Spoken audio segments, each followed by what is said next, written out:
여러분 안녕하세요. 엄마표를 응원하는 철학적 교육 전문가 쑥스입니다. 반갑습니다. 네, 오랜만에 저 혼자 나타났어요. 자, 오늘 영상의 주제는 수학이 싫다는 아이 어떻게 가르치면 좋죠? 라고 이제 어떤 선생님께서 저에게 댓글을 남겨주셔서 제가 이제 그걸 보고 답글을 달아야 되는데 너무 긴 거예요. 그래서 제가 영상을 찍고 있습니다. 자, 그럼 댓글을 한번 보도록 하시죠. 저는 지금 8개월 동안 초등학교 4학년 학생을 가르치고 있습니다. 일단 이 학생의 특징이 기본적으로 수학을 너무 못합니다. 학교 시험에서도 연산, 도형 할 거 없이 5, 60점 정도예요. 다른 과목들도 그렇게 잘하진 않는데 특히 수학이 그래요. 가슴이 아픕니다. 연산, 도형 할 거 없이 5, 60점 정도라면 시험지 앞면은 다 맞고 뒷면은 다 틀린다는 거예요. 만약에 개념이 팥빙수다. 그럼 그 위에 떡만 살짝 집어먹고 팥빙수 맛을 논하는 것과 같다. 이렇게 얘기할 수가 있겠습니다. 다른 과목도 마찬가지 형국이라면은 단지 수학의 문제가 아니라 전반적으로 이제 본능의 수준을 넘어서지 못하고 있다. 이런 생각이 듭니다. 예를 들면 모르는 걸 맞닥뜨리면은 생각하기 싫어지고 머리만 아플 거고요. 국어 시간엔 아마 어디를 배우는지 몰라서 헤맨다던가 조별 작업을 할 때도 메인 역할보다는 이제 본인이 뭘 하는지 모를 확률이 굉장히 높다. 그리고 사회나 과학도 크게 다르지 않을 거라고 저는 예상하고 있습니다. 자, 마저 읽어보도록 하겠습니다. 3학년 때까지 수학은 개념에 대해서 깊은 이해 없이 배운 것 같고요. 저랑은 지금까지 빨강연산, 기탄 수학, 문장 작습도 풀렸습니다. 또 4학년 개념 플러스 유형, 개념 플러스 유형이라는데 아마 라이트겠죠.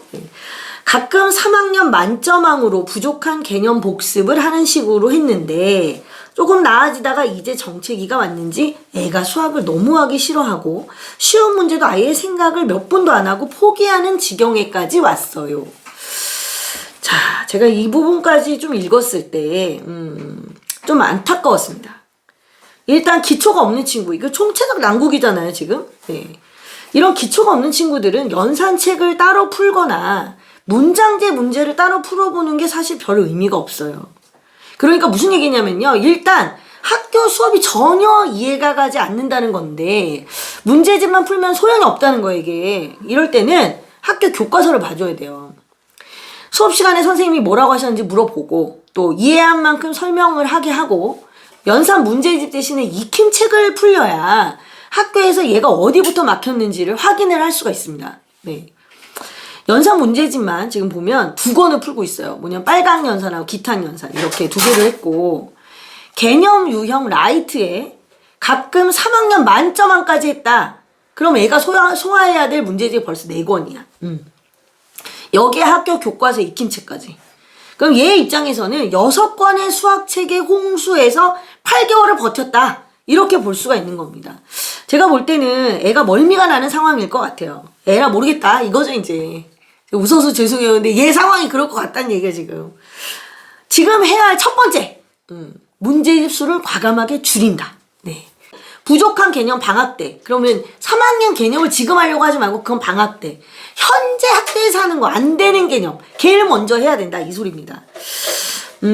그리고 부족한 개념을 다시 공부할 때도 급한 것만 하세요. 급한 것만. 급한 것만 어떻게? 3학년 1학기 곱셈 같은 경우는 2학기 곱셈을 하다가 보면 곁다리로 할 수 있어요. 이거는. 그럼 2학기 곱셈을 메인으로 하고 1학기 곱셈은 그냥 지나간다. 이렇게 생각하시면 되는 거고. 나눗셈의 의미를 지금 이 친구가 모르는 것 같다고 하셨거든요. 그러니까 나눗셈의 의미는 1학기 나눗셈으로 의미를 잡으시고 나눗셈 연습, 계산 연습은 2학기 나눗셈으로 그때부터 잡으시면 돼요. 그리고 본격적인 나눗셈, 세로셈은 4학년 때 나오니까 4학년 나눗셈을 다시 한번 복습을 하셔야겠죠. 그리고 분수. 지금 이 친구한테 급한 거는 3학년 2학기 분수가 아니에요. 얘한테는 그 가분수, 진분수, 3학년 2학기 분수 끄트머리에 달려있는 진분수, 가분수, 대분수 가르는 거. 요거부터 해서 4학년 분수를 복습을 하셔야 됩니다. 네. 그리고 도형이 지금 많이 안 될 것 같다는 생각이 드는데 도형은 3학년에 평면 도형하고 그리고 바로 4학년 걸로 넘어와서 1학기 각도, 1학기 평면 도형의 그 이동 있죠. 걔네 패스. 그 다음에 4학년 2학기에 2, 4, 6단원 즉 삼각형, 사각형, 다각형 요거를 같이 복습을 해주셔야 됩니다. 이 친구는. 그리고 꼭 외워야 할 것들 있잖아요. 얘를 아예 정리해서 암기 카드로 만들어서 외우게 해야 돼요. 이거 어쩔 수가 없어 이 친구는. 예. 그렇게 해서 그거를 카드를 만들거나 아니면 A4 몇 장으로 해서 계속 그거를 확인하는 거. 원래 이렇게 무식하게 암기하는 건 좋은 게 아니지만 지금 이 친구는 기본이 안 돼 있기 때문에 그걸 기다려줄 수 있는 시간적인 여유가 없어요. 따라서 암기를 해서라도 그걸 만들어줘야 되는 그런 상황입니다, 지금. 자, 뒷부분은 좀 마저 읽어볼게요. 처음에는 곱셈도 잘 모르다가 곱셈까지는 개념도 어느 정도 이해하고 하는데 아이가 전체적으로 나눗셈부터 왜 연산 방법이 그렇게 되는지 어떤 경우에 해야 되는지를 잘 모르는 것 같아요. 당연히 분수, 소수도 이해가 안 되는 부분도 꽤 있고요. 그리고 4학년인데도 가끔 손으로 세면서 덧셈 뺄셈을 하기도 하고 도형도 잘 못하지만 일단 연산이 문제입니다. 그리고 4학년 1학기 큰 수를 배울 때도 10억의 10배가 100억인 건 아는데 100배가 1000억인 건 잘 모르고 자릿수에 대한 개념도 떨어지는 것 같다. 네, 선생님 힘드시겠어요. 네. 자, 일단 여기서 간단히 내가 솔루션을 드리자면 자리판을 무조건 하나 만드세요. 자리판을 만들어서 코팅을 해. 그래서 애가 보드마커로 그 위에 문제를 풀었다 지웠다 할 수 있게 하셔야 됩니다. 자리판을 만들 때는 자 1회자를 기준으로 위로 1000조까지 그러니까 16자리가 있어야겠죠? 자 그리고 아래로 소수점 찍고 소수 셋째짜리까지 그러면 가로로 길게 20개씩 5줄 정도면 됩니다. 자 이렇게 표를 만들면 전부 다 표시할 수가 있을 거예요. 그래서 큰 수의 10배나 소수의 10배나 뭐 다 같은 원리로 움직입니다. 자연수의 원리하고 소수의 원리가 같으니까요. 그게 눈에 보여야 돼 지금 이 친구는. 눈에 안 보이는 겁니다. 자 모른다고 하면은 일단 그 판을 줘요. 일단 그 판을 주고 거기에 써보라고 직접 써보라고 하시고요. 나눗셈을 모르겠다 이렇게 하면 나눗셈 세로셈이 무슨 말인지 모르겠다 일 수도 있고 뭐 의미를 모르겠다 일 수도 있기 때문에 일단 세로셈이 모르겠다는 의미로 제가 이해를 했다면 제가 지금부터 말씀드리는 방법을 알려줘 보세요. 자 453 나누기 35 만약 이런 게 있어요. 자 453 안에 35가 몇 번 들어가는지 물어보는 거죠. 이때 나누기 기호를 쓰지 않고 해보는 거예요. 쓰지 않고. 다른 셈은 전부 낮은 자리부터 하는데 나눗셈만 높은 자리부터 하거든요. 나누는 수가 두 자릿수니까 자, 이 친구가 나누는 수하고 나누어지는 수 구별 못할 수도 있어요. 그거 한번 확인하고 하시는 거예요.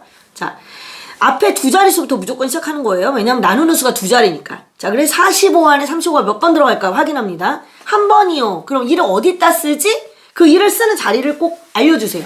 어디에 있니? 물어볼 것도 없어. 자, 5 위에다 써 하고 알려주세요. 자, 한 번 들어가면 얼마니? 35요. 그래, 그럼 35는 45 아래에다 쓰겠지? 라고까지 거의 추측을 해줍니다. 왜? 얘는 잘 모를 확률이 높으니까. 그리고 35 왼쪽 옆에 빼기를 꼭 쓰게 하세요. 45 밑에 35를 썼는데 걔가 빼기인지 모를 수 있어. 그러니까 빼기를 쓰게 하시고 그런 다음에 이제 그 뺀 결과를 내게 하시는 거죠. 자, 뭐가 뭔지 전혀 감을 못 잡는 애들한테는 원리를 설명하게 하는 게 오히려 역효과예요. 그러니까 일단 짧게 설명을 해가지고 머릿속에 입력되는 양을 줄여주셔야 돼요. 말 길게 할 필요 없다고. 이건 이렇게 하고 저건 저렇게 하고 이건 이렇게 하는 거야. 딱딱딱 끊어 설명해 주셔야 돼요. 자, 이제 빼기를 하는 거야. 그럼 10이 남아. 10 안에 35가 들어갈 수 있니? 아니요. 그럼 아까 계산 안 하고 남겨둔 3 있지. 걔를 데리고 내려와. 자, 이제 103이 됐어. 자, 여기서 자리를 맞춘다는 게 뭔지 모른다. 그러면 다음날 노트 이게 세로로 이렇게 돼 있잖아. 그죠? 걔를 이렇게 세워. 그럼 가로로 노트가 되면 줄은 세로줄이 됩니다. 그게 자릿수가 돼요. 그렇게 놓고 계산하게 하세요, 애들한테. 103 했고 걔 안에 몇 번 들어갔어? 2번 들어갔잖아요. 2번 들어가서 70을 아래에다 썼어. 그럼 그 앞에 또 빼기를 써. 103에서 70을 뺐어. 얼마 남죠? 33. 자, 33 안에 35 들어가니? 아니요. 자, 빼고 나면 꼭 더 들어가는지 안 들어가는지 확인하셔야 돼요. 그래야 몫이 잘못됐는지 알 수 있으니까. 자, 이렇게 완전 디테일하게 다시 몇 개를 설명해 주시고 혼자 한 개를 먼저 풀게 하세요. 다음날 왔어 애가. 그럼 하나 설명해 주고 한 문제 풀게 하고 이걸 일주일 동안 반복해야 돼요. 자, 여기서 제가 이제 걱정되는 부분은 뭐냐면 만약에 아이를 매일 만날 수 없다면 이게 사실 제일 걱정이긴 해요. 사실 이런 애들은 일주일에 한 번이나 2번 하는 과외가 좀 안 맞아요. 이런 애들은. 엄마한테 상황을 좀 잘 얘기하셔야 될 텐데 이게 좀 어려우실 것 같고요. 아마 말이 통하신 엄마였다면 애가 이 지경이 될 정도로 놔주진 않았을 것 같다는 생각이 조금 들긴 해요. 자, 아무튼 간에 그래도 애들이라 이렇게 이제 조금씩 한다고 뭐가 되겠어? 싶은데 차라리 조금씩 하면서 교과서 설명을 해주시고 안 되는 거는 노트에 연습 문제를 조금씩 내주는 형태로 자, 그런 식으로 푸는 게 훨씬 효과적이에요. 이렇게 하는 과정 중에서 아이 머릿속이 좀 정리가 될 거예요. 단순화시키셔야 돼. 다 빼! 차 떼고 포 떼고 다 빼고 딱 필요한 것만 하는 거예요, 진짜. 연산도 많이 한다고 능사가 아니에요. 하나를 해도 쉽다는 마음을 먹고 한두 개라도 해봐야지 그렇게 하는 마음이 들게끔 그렇게 하시는 게 되게 중요해요. 책을 다 한 권을 끝내야 된다. 이런 욕심을 버려야 된다고, 이 친구는. 그리고 아마도 이런 아이들은 풀어봐 그렇게 두면 아마 계속 꼼지락꼼지락거리고 민기적거리고 막 이럴 거예요. 그럼 그게 마치 생각을 안 하는 것처럼 보이고 얘는 왜 이렇게 생각하는 게 싫어하지? 이렇게 보이는데 사실 그게 아니라 걔는 모르는 거야, 그냥. 모르는 거니까 걔를 혼자 해결하게 두지 말고 모델링을 자꾸 해줘야 돼. 이건 이렇게 하는 거고 저건 저렇게 하는 거야. 한번 해볼래? 이런 식으로. 자, 이제 선생님의 댓글을 마저 읽어보도록 하겠습니다. 그냥 전체적으로 수 연산에 대한 개념이 떨어지니까 교과 진도는 학교보다 느린 수준이 되었어요. 이 친구는 수학에 대한 흥미도 없고 아무리 쉬운 개념이라도 자기가 직접 생각하는 걸 아예 포기합니다. 아, 너무 가슴이 아파요, 근데. 자, 이제 제 생각을 또 말씀드리죠. 아마도 선생님이 생각할 때 연산이 부족하니까 연산에 치중을 하셨을 것 같아요. 그런데 그 사이 학교에서 2학기 진도를 나갔을 거란 말이죠. 근데 이 2학기 진도는 도형이 메인이야. 그러다 보니까 4학년 2학기 도형은 또 거기다 무게가 꽤나 있어요. 삼각형이 사각형이 또 나오고 사각형 내용까지 다각형이 또 나온단 말이에요. 이게 모두 연결된 개념이에요. 아마 얘가 버거웠을 거예요. 근데 2단원에서 배운 거 한참 지났는데 4단원에서 또 물어보니까 당연히 기억이 안 나는데 이런 부분이 답답했겠죠. 진도랑 상관없이 이제 학교에서 배우는 것 중에서 어려운 게 있으면 한번 갖고 와봐. 선생님이 쉽게 설명해 줄게 하고 한번 얘기를 해보세요. 도움이 필요한 거예요, 지금 이 친구는. 아무도 애를 칭찬해 줄 사람도 지금 없을 것 같고요. 자기 딴에는 한다고 하고 있을 건데 이게 티가 안 나는 거야. 모르는 게 너무 많으니까. 그런데 자기는 너무 모르는 게 많아 답답한데 어떻게 해야 되는지 알려주는 사람보다도 넌 왜 그렇게 못하니? 라고 비난하는 사람이 지금 더 많은 상황일 수 있어요. 그리고 선생님이 뭐라고 해야 될까요? 이거는 이런 부분은 이런 마음의 부분을 선생님이 알아주는 건 참 감사한 일이에요. 하지만 선생님이 모든 걸 다 커버할 수는 없어요. 왜냐하면 선생님은 아직 너무 젊으시고 아이의 마음을 헤아리고 엄마의 마음속까지 다 훑어주고 이럴 여유가 없어요. 선생님은 그냥 수학의 짐만 어떻게 하면 덜어줄까 그것만 고민하시면 되거든요. 다각형의 대각선 애가 하나도 모르겠다 이렇게 얘기를 하면 교과서 들고 용어 하나하나 설명을 해주시고 아까도 말씀드렸다시피 암기카드 또 아니면 A4의 목록이라든가 이런 거 간단하게 만들어서 적어주시고 확인을 만날 때마다 하는 거. 이게 오히려 선생님이 얘를 도와주는 길이에요. 그리고 이제 사각형, 오각형, 육각형 그려서 대각선 직접 눈으로 확인하게 하고 그림 그리는 것도 아마 잘 안 될지도 몰라. 이런 걸 좀 도와주시면 될 것 같아요. 그리고 사각형이 종류를 이해를 못한다. 그러면 색종이를 오려서 다양한 사각형을 만들고 이름을 붙여주고 얘 특징을 알려주고 이런 작업들을 같이 하시는 거. 이게 남는 길이다. 이렇게 말씀드릴 수 있겠네요. 자, 또 집중력이 굉장히 떨어져요. 자꾸 수업 시간에 손으로 뭘 만지작대고 또 배웠던 개념을 다음 시간에 물어보면 까먹고 아무튼 그냥 수학을 못하고 안 합니다. 학교에서 배웠던 거 이해가 가니? 물어봐도 이해가 잘 안 된다고 하고 어떻게 하면 좋을까요? 네. 자, 수학을 못하고 안 하는 거는 문제집을 못 풀고 문제집 풀이를 안 한다는 뜻 아닌가요, 선생님? 네. 지금 이 애한테 문제집은 사치야. 그냥 간단하게 단계를 하나하나 알려주는 게 더 낫다고 생각하시면 좋을 것 같아요. 선생님께서 설명을 다 했으니까 아마도 다음 진도를 문제를 풀어오라고 문제집 숙제를 주셨겠죠. 근데 얘는 그걸 풀 수가 없어. 그러니까 안 하는 거야. 당연히 숙제를. 선생님 입장에서 난감하고 진도 나가야 되는데 이런 문제였을 거라고 저는 생각이 들어요. 제가 이걸 보면서는. 그리고 여기 보시면 또 그 다음 댓글에 뭐라고 되어 있냐면 왜 그렇게 되는지 원리부터 꼼꼼하게 가르쳐야 하나요? 아니면 지금 진도도 너무 급하니 그냥 규칙만 연산 방법 예를 들어 3자리 나누기 2자릿수 같은 것만 가르치고 넘어가야 할까요? 애가 흥미를 가지고 재밌게 공부할 수 있는 방법이 없을까요? 라고 물어보셨어요. 저는 이제 일단 문제집 스탑하시고 교과서하고 익힘책 풀이를 도와주셔라 이렇게 말씀드리고 싶고 그게 되면 나중에 복습으로 후루룩 하게 하시면 돼요. 문제집은 이제 복습할 때 후루룩. 네. 아마 이 친구는 방법을 설명해줘도 그 다음에 또 까먹을 거거든요. 선생님이 없으면은 혼자 연습을 어떻게 해야 할지도 아마 모를 거예요. 아까 제가 나누쌤 설명하는 것처럼 단계별로 설명하면서 한두 개씩 풀어주세요. 그리고 연습 문제 한두 개 그렇게 쌓아가는 거. 연습 문제를 조금씩 쌓아가는 거. 그게 훨씬 더 빠를 겁니다. 숙제도 연습장에 한 5문제 정도 그 정도만 조금씩 내줘 보세요. 지가 할 수 있게. 네. 해올 거예요, 아마. 가끔 제가 너무 가르치는 능력이 떨어져서 그런 거야. 죄책감도 많이 들고 애가 안 하니까 저도 수업의 열정이 자꾸 떨어져만 가는 것 같고 정말 고민이 많습니다. 어떻게 할까요? 제가 아직 경력이 많지 않은 젊은 선생님이라 차라리 저랑 하는 것보다 학원을 다니는 것이 나을까 이런 생각도 해보았네요. 일단 제가 결론적으로 말씀을 좀 드리자면 선생님은 굉장히 좋은 선생님이에요.